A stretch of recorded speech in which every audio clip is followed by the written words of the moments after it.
جی تمہاری جو بعد از موت انسان کو اس کے اعمال اور ایمان کے مطابق سزا ملتی ہے اور جزا بھی ملتی ہے. جی اعمال کا تعلق جسم سے ہے اور ایمان کا تعلق روح سے. کیا آپ نے بنایا ہے؟ ایمان اعمال کا تعلق جسم سے ہے.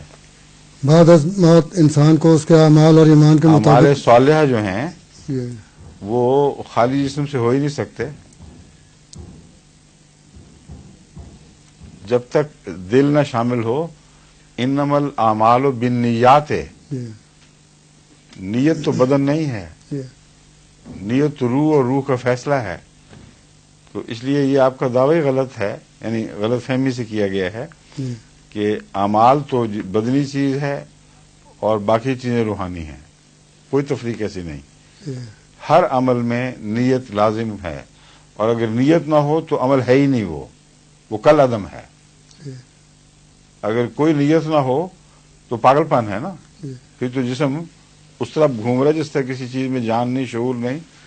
وہ ہوا کے جھونکے اس کو اٹھا کے ادھر لے جائیں ادھر لے جائیں. اس لیے یہ پہلے سوال درست کریں پھر جو سوال کریں.